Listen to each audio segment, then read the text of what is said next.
नमस्कार दोस्तों, नमः शिवाय। जीवन ज्योति चैनल में आप सभी का हार्दिक स्वागत करती हूं। दोस्तों, आज की वीडियो में हम सभी लोग मिलकर श्रवण करेंगे सोमवती अमावस्या की कथा।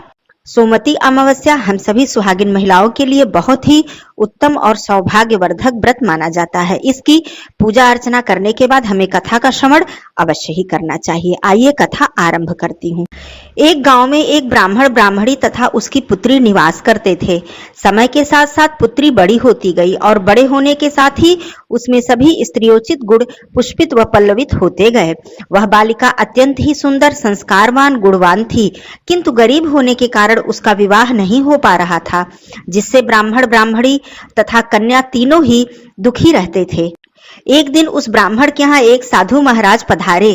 कन्या ने साधु महाराज का श्रद्धा भाव से सेवा किया और उसकी सेवा भक्ति से प्रसन्न होकर साधु महाराज ने उसे लंबी आयु का आशीर्वाद दिया।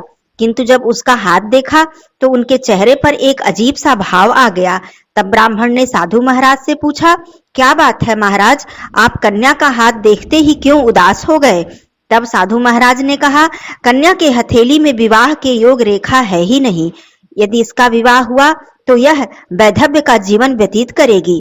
साधु महाराज के मुख से यह बात सुनकर ब्राह्मण दंपत्ति व्याकुल हो गए। उन्होंने साधु महाराज से पूछा, महाराज, कन्या ऐसा कौन सा कार्य करे जिससे उसके हाथ में विवाह का योग बन जाए? तब साधु महाराज ने कुछ देर विचार किया और अपने अंतर्दृष्टि के ध्यान से बताया कि कुछ दूरी पर ही एक गांव है जिसमें एक सोना धोबिन नाम की महिला निवास करती है। उसके साथ उसके बेटे और बहू तथा उसका पति भी रहता है। वह धोबिन बहुत ही आचार विचार तथा संस्कार संपन्न और पति परायणा महिला है। यदि वह कन्या उस धोबिन की सेवा करे और वह महिला इसे अपने मांग का सिंदूर लगा दे, उसके बाद इस कन्या का विवाह योग बन सकता है तथा साथ ही इसका वैधव्य योग भी मिट सकता है। साधु ने यह भी बताया कि वह महिला कहीं भी आती जाती नहीं है। कन्या को सोना धोबिन के घर जाकर ही उसकी सेवा करनी पड़ेगी। साधु के मुख से इस बात को सुनते ही ब्राह्मणी के चेहरे पर मानो खुशी की एक लहर दौड़ गई। उसने अपनी बेटी से कहा, बेटी, तुम धोबिन की सेवा तन मन से करो, हो सकता है भगवान तुम्हारे हाथ में विवाह का योग बना ही दें।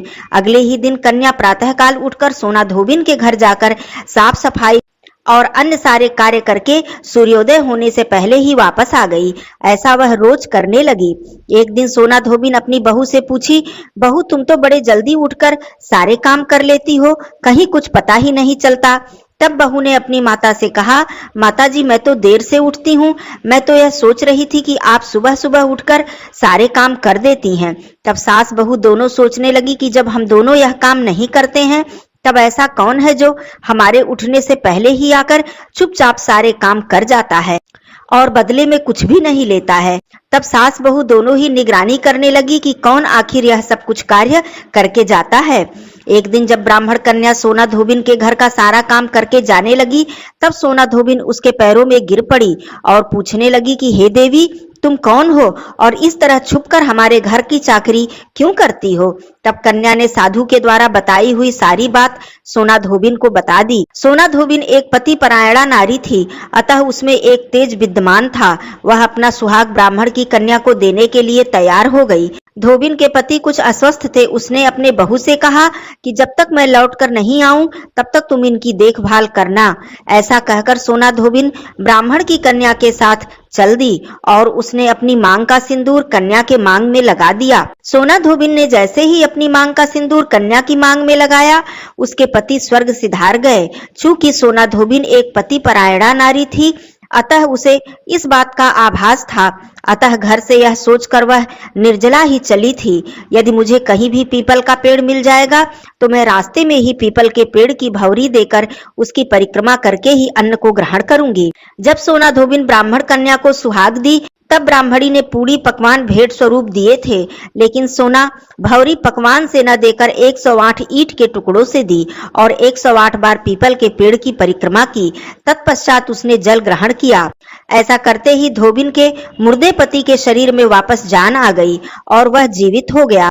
उसी समय से लोगों का ऐसा विश्वास है जो व्यक्ति प्रत्येक अमावस्या के दिन फेरी देकर पीपल के पेड़ की 108 परिक्रमा करेगा, उसको सुख और सौभाग्य की प्राप्ति होगी। ऐसा कहा जाता है कि पीपल के पेड़ में सभी देवी देवताओं का वास होता है। अतः जो व्यक्ति प्रत्येक अमावस्या को पीपल के पेड़ की परिक्रमा करके सोना धोबिन तथा गौरी गणेश जी की पूजा करता है, उसे अखंड सौभाग्य की प्राप्ति होती है। फेरी देते समय जो हम फल, मिठाई और सुहाग का सामान इत्यादि चढ़ाते हैं, उसे पूजन समाप्त होने के पश्चात किसी ब्राह्मण या फिर किसी सुहागन स्त्री को दान स्वरूप दे देना चाहिए। दोस्तों, यही कारण है कि प्रत्येक कन्या की विवाह में सर्वप्रथम धोबिन से ही सुहाग दिलवाया जाता है, जिससे कि उसका सौभाग्य सदा सर्वदा अमर बना रहे। कथा समाप्त होती है। मेरी सभी माताओं बहनों को सोमवती अमावस्या की हार्दिक शुभकामनाएं।